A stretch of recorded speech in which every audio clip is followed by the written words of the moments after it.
அது ரூம் வெறிச்சோடி கிடக்கு.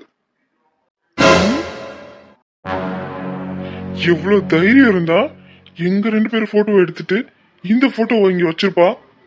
ஏய் ஏய், வெளியில வா, வெளியில வான்னு சொன்னேன், காது கேட்கல. அர்ஜுன், வந்துட்டியாடா? எங்கடா போன? பஞ்சாயத்து முடிஞ்சதுக்கு அப்புறம் உன்னை ஆளே பார்க்க முடியல. உன்கிட்ட எவ்வளோ பேசணும்னு ஆசையா காத்துட்டு இருக்கேன் தெரியுமா? உனக்காக எவ்வளோ நேரம்டா காத்துட்டு இருக்குது? அப்படி எங்க போயிட்டு வர நீ? ஓ, உன் 2வது பொண்டாட்டியை பார்த்துட்டு வரையோ? அதான் சொல்லிட்டாங்களே, இனிமே நீ அவளை பார்க்கக்கூடாது, அவ கூட பேசக்கூடாதுன்னு. இனிமே நீ என் கூட மட்டும்தான் பேசணும், என் கூட தான் நீ வாழ்ந்தாகணும். இத்தனை நாள் என் மனசுல தேக்கி வச்ச ஆசை எல்லாத்தையும் நான் உன்கிட்ட ஒன்றுன்னா சொல்லணும்.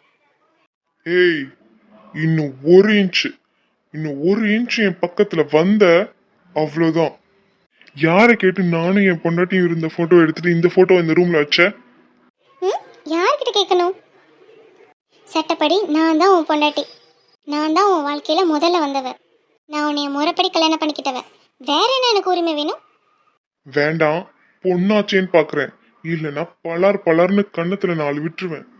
அர்ஜுன், இப்போ நீ உன் 2வது பொண்டாட்டியோட மோகத்துல இருக்க, அதனாலதான் நான் என்ன பேசினாலும் உனக்கு கோவமா வருது. அது எப்படி இவ்வளவு அசால்ட்டா நடிக்கிற? நடிக்கிறதுல பெரிய எக்ஸ்பர்ட்டா இருப்ப போலயே. யாருக்கும் சந்தேகம் வராத அளவுக்கு நடிக்கிறியே. நீ பெரிய நடிகை தான்.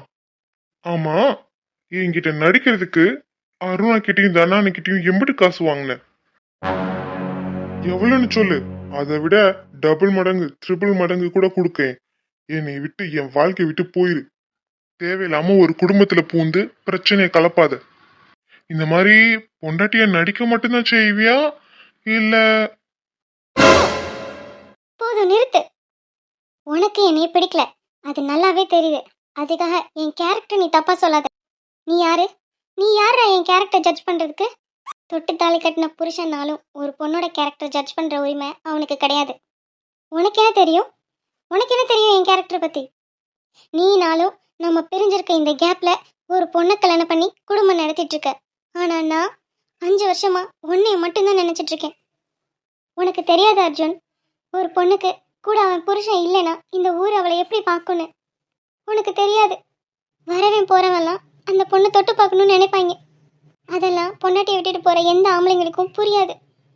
ஒவ்வொரு நாளும் ரண வேதனையா இருக்கும். அது உனக்கு தெரியுமா? எந்த நேரத்துல எவன் வந்து கதவை தட்டுவான்னு பக்கு பக்குன்னு இருக்கும். அதெல்லாம் உனக்கு புரியுமா? நிறைய மாசம் கர்ப்பிணியா இருந்தேன், என்னை விட்டுட்டு என் நகையெல்லாம் வாங்கிட்டு போய் பிஸ்னஸ் பண்றேன்னு போனேயே. போனவன் தான். நீ இப்ப வருவ அப்ப வருவேன்னு எவ்வளவு நாள் காத்துட்டு இருந்தேன்னு உனக்கு தெரியாது. ஊர்ல இருக்கவங்கலாம் உன் புருஷன் எங்கன்னு கேட்குறவங்களுக்கு பதில் சொல்ல முடியாம தவிச்சதெல்லாம் உனக்கு புரியாது. நம்ம பிள்ளைக்கு விவரம் தெரிஞ்சதுலேருந்து ஒவ்வொரு நாளும் அப்பா எங்கம்மான்னு கேட்டு எப்படி அழுதுருக்கான் தெரியுமா? அதுக்கெல்லாம் பதில் சொல்ல முடியாம தவிச்ச தவிப்பெல்லாம் உனக்கு தெரியாது. இப்போ என்னடானா என் கேரக்டர் ஜட்ஜ் பண்ணிட்டு இருக்க. பரவாயில்லடா, இப்போ உனக்கு என்னை பிடிக்காம இருக்கலாம். இப்போதைக்கு உன்னோட புது வாழ்க்கை தான் உன் கண்ணுக்கு தெரியும். பரவாயில்ல, நான் உனக்காக காத்துட்டு இருக்கேன். என் அன்பு உனக்கு புரியுற வரைக்கும் நான் காத்துட்டு இருக்கேன். அது வரைக்கும் என் நிழல் கூட உன் மேல படாது.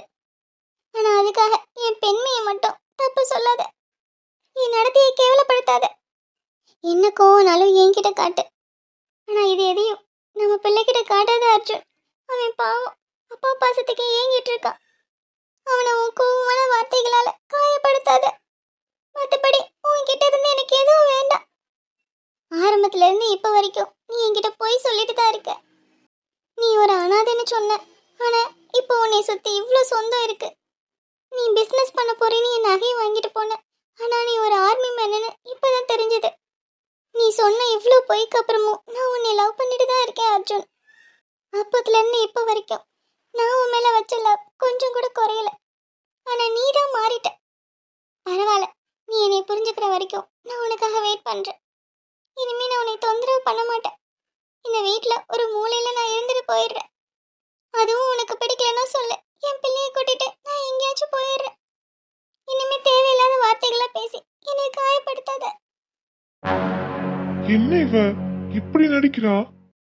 ஒருவேளை இவ நடிக்கிறாளா, இல்ல உண்மைதான் பேசிட்டு போறாளா? அப்ப என்ன மாதிரி ஒருத்தன் இருக்கானா? ஒண்ணுமே புரிய மாட்டேங்குது. நம்ம திங்ஸ் எல்லாம் எடுத்துட்டு முதல்ல இந்த ரூமை விட்டு போகணும். பிறகு பொறுமையா யோசிச்சு பார்க்கணும். என்னதான் சதி வேலை நடக்குதுன்னு நம்ம பொறுமையா யோசிச்சா மட்டும்தான் அதுக்கு பதில் கிடைக்கும். அது வரைக்கும் எவளையும் நம்ப கூடாது. யாரும் நம்பலைனாலும் பரவாயில்ல, என் பொண்டாட்டி நீ நம்புற, அது போதும் எனக்கு. அது மட்டும் இல்ல, இத்தனை நாள் நான் எதுக்காக காத்துட்டு இருந்தேனோ அந்த நல்ல விஷயமும் நடந்துருச்சு. நான் அப்பாவாக போறேன். எவ்வளவு ஹாப்பியா இருக்கு. என்ன பண்ணிட்டு இருக்காளோ. ஏ ஜிமிக்கி, நீ என் பக்கத்துல இல்லாத நேரத்துல இந்த நிலா மட்டும்தான் எனக்கு ஆறுதல். எப்பெல்லாம் என் பக்கத்துல நீ இல்லையோ அந்த நேரத்துல நான் நிலாவை பார்த்துதான் ஆறுதல் அடைஞ்சுப்பேன். ஐ லவ் யூ டி, ஐ லவ் யூ. இந்த நிலா என் பக்கத்துல இருக்கும்போது நீயும் என் பக்கத்துலயே இருக்கிற மாதிரி ஒரு ஃபீல் ஆகுது. இரவில் வந்தது சந்திரனா, என் அழகே வந்தது பொன்முகம்தான். வெண்ணிலவோ வளர்ந்ததும் தேர்ந்திடுமே, உன் அழகோ தேர்ந்திடாத வெண்ணிலா. பகலில் இருப்பது சூரியனா, என் அழகே இரு பார்வைகள் தான். உன் இமைகள் போரிடும் ஆயுதம் தான். என் உயிரே என்ன என்ன செய்கிறாய். என் பக்கத்துல மட்டும்தாண்டி நீ இல்ல, என் நினப்புல மொத்தமும் நீ தான் இருக்க. இப்பவே உன்னை பார்க்கணும் போல இருக்கு. இந்த நேரத்துல உனக்கு பிடிச்சதா வாங்கி கொடுக்கணும்னு ஆசையா இருக்கு ஜிம்மிக்கு. ம்? நீ என்னடா பண்ணிட்டு இருக்கீங்க? ம்? உனக்கு அண்ணனா பிறந்ததுக்கு வேற எங்க நிக்க சொல்ற? என்ன இழிப்பு. ஆனா இந்த ரணகாலத்திலயும் உனக்கு ஒரு குதூகலை கேக்குது என்னடா? அது இல்லடா, எலிதான் காயுதுன்னா எலி புழுக்கு ஏன் காயுது?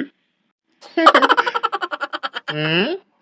நக்கலு இல்லடா அண்ணா, லைட்டா விக்கலு.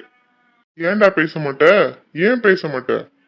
ஆமா, நீயும் உன் பொண்டாட்டி ஏன் சண்டை போட்டுட்டு கிடக்குறீங்க? பிரச்சனை எனக்கு, பஞ்சாயத்துல தீர்ப்பு வந்ததும் எனக்கு. நீங்க எதுக்கு பிரிஞ்சிருக்கீங்களா? பிறகு அவ்வளோ வாய் பேசுறா அவ. அவ கூட எவனாச்சும் இருப்பானா? டேய், ஏன்டா இப்படி கொந்தளிக்கிற? பிறகு கொந்தளிக்காம என்ன செய்வாங்க? அவ உன்னை வாய்க்கு வந்தபடி எல்லாம் திட்டிக்கிட்டு கிடக்கா, பார்த்துட்டு சும்மா இருக்க சொல்றியா? ம். உன் தம்பியை திட்டினா உனக்கு கோவம் வருதுல, அதே மாதிரிதான் அவ தங்கச்சிக்கு ஒண்ணுனா அவளும் கோவப்படுத்தன செய்வா. உனக்கு வந்தா ரத்தம், அவளுக்கு வந்தா தக்காளி சட்னியும். ஆம்பளைங்க கூட பிறந்தவங்களுக்கு ஒரு நியாயம், பொம்பளைங்க கூட பிறந்தவங்களுக்கு ஒரு நியாயமா? அது இல்லடா, எப்ப பாரு உன்னை பொறுக்கி பொறுக்கின்னு சொல்லிட்டே கிடக்கால, அதான் எனக்கு கோவம் வந்துச்சு. அதுக்கு என்ன பண்றது? அவ பார்வைக்கு நான் அப்படிதான் தெரியுறேன். அதுக்கேத்த மாதிரியே ஒவ்வொரு விஷயமும் நடக்குது.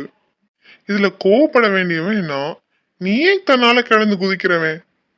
கங்கா என் பொண்டாட்டிக்கு ஒரு அப்பா மாதிரி.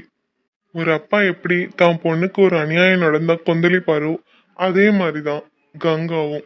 கௌரி கொன்னுனா அவளால தாங்கிக்க முடியாது. இதை ஏன் நீ தப்பா பாக்குற? அதுக்காக அவ உன்னை பொறுக்கி பொறுக்கின்னு சொல்லிட்டே கிடப்பா, நான் பார்த்துட்டே சும்மா இருக்கணுமா? டேய், அவ இவ்வளவு கோவப்படுறானா அவ கடந்து வந்த பாதை அப்படிடா. அவங்க அப்பாவும் இதே மாதிரிதான் ஓடி போயிட்டாங்க. தன் தங்கச்சிக்கும் அது மாதிரி நடக்க கூடாதுன்னு நினைக்கிறா. இதோ பாரு சத்யா, அவ திட்டினது எனக்கு எந்த விதத்திலயும் பாதிக்கல. ஏன்னா என்ன நடக்குதுன்னு நம்மளாலே சொல்ல முடியல, பிறகு அவளுக்கு மட்டும் எப்படி புரியும்? எனக்கு என் பொண்டாட்டி என்னை நம்புறா, அது போதும் எனக்கு. வேற யாரும் என்னை திட்டினாலும் இல்ல என்னை சந்தேகப்பட்டாலும் எனக்கு எந்த கவலையும் கிடையாது. என்னடா சொல்ற? கௌரி உன்னை நம்புறாளா? பிறவே காலையில கங்கா கூப்பிட்டோன்னே போனா? அது காலையில குழப்பத்துல இருந்திருப்பா. நான் ஊருக்கு போறேன்னு தெரிஞ்சோடனே பதறி அடிச்சு ஓடி வந்துட்டா. நான் உங்களை நம்புறேன் மாமா, நீங்க ஊரை விட்டு போகாதீங்க. அப்படி போனா நீங்க செஞ்சது உண்மைன்னு ஆயிடும். இங்கே இருந்து நீங்க நல்லவங்கன்னு நிரூபிச்சு காட்டுங்கன்னு அவதான் என்னை ஊருக்கு போகாம தடுத்தா. அது மட்டும் இல்ல, உனக்கு ஒரு குட் நியூஸ். என்னதுடா? அது நீ பெரியப்பாவாக போற. அட பாவி, இதை ஏன்டா முதல்லயே சொல்லல? இவ்வளவு பெரிய விஷயத்த சாதாரணமா சொல்றது பாரு. இப்பவே போய் வீட்டுல இருக்கவங்க எல்லார்கிட்டயும் நான் சொல்ல போறேன். டேய் டேய், உணர்ச்சி வசப்படாதடா. இப்போதைக்கு யார்கிட்டயும் சொல்ல வேணாம். எதுக்கு? எல்லாரும் இதுதான் எதிர்பார்த்துட்டு கிடந்தாங்க. கௌரி பிள்ளையும் எப்போ மாசமாவான்னு. அதான் இப்ப நடந்துருச்சே. ஏன் சொல்லக்கூடாதுன்னு சொல்ற? உனக்கே தெரியும் என்னோட லைஃப்ல என்ன நடந்துட்டு இருக்குன்னு. முதல்ல அதெல்லாம் சரி பண்ணிக்கிறேன். அருணாவும் தனா அண்ணியும் எனக்கு எதனா பண்ணணும்னு திட்டம் போட்டுக்கிட்டே கிடக்காக. டேய், அதுங்களுக்கெல்லாம் பயப்படாத. கரெக்டான டைமை பார்த்து அவங்களுக்கு நான் ஆப்பு வைக்கிறேன். உங்க அங்காக்கு கூட சொல்ல வேண்டாம். டேய், அவ என்னடா செய்ய போறா? அவ ஒன்னும் செய்ய மாட்டா.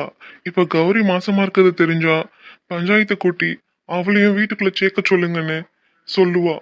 இப்போதைக்கு கௌரி இங்க வர்றது சேஃப் இல்லைன்னு எனக்கு தோணுது. என்னை சுத்தி என்ன நடக்குது, யார் இந்த மாதிரி சதி வேலை பண்றா அப்படிங்கறத முதல்ல நான் தெரிஞ்சுக்கணும். அது வரைக்கும் நான் அப்பப்ப கௌரிய போய் அங்க போய் பாத்துக்கிறேன். இது எப்படியோ ஒரு சந்தோஷமான விஷயத்த சொல்லியிருக்க. நீ கவலைப்படாத, அண்ணன் இருக்கேன். எல்லா பிரச்சனைக்கும் முடிவு கட்டுறேன். சரிடா அண்ணா. சரி வா கீழே போவோம். நான் வரல. நான் கொஞ்ச நேரம் கழிச்சு கௌரிய பார்க்க போறேன். போடா லூசு பையலு, காலைல போய் பாரு. கீழே வா, என் ரூம்ல தூங்கலாம். இப்போதைக்கு நீங்க சேர்ற வரைக்கும் நாங்களும் இப்படிதான் பிரிஞ்சிருக்க வேண்டிய நிலைமை இருக்கும். அதனால நீ அண்ணன் ரூம்லயே தங்கு வா. சரி. இந்தக்கா கௌரி, சூப்பு குடி.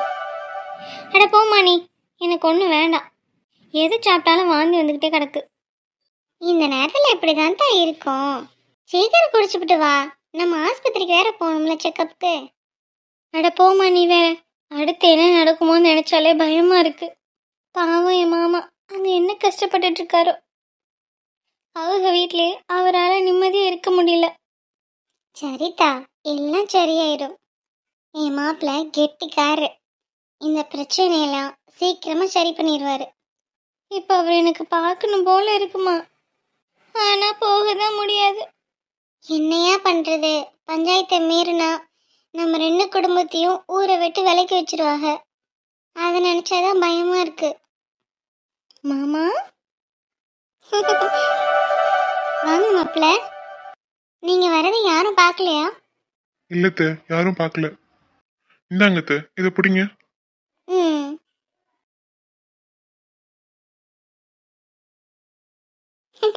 எதுக்கு மாப்பிள்ள எம்பிட்டு பழம்?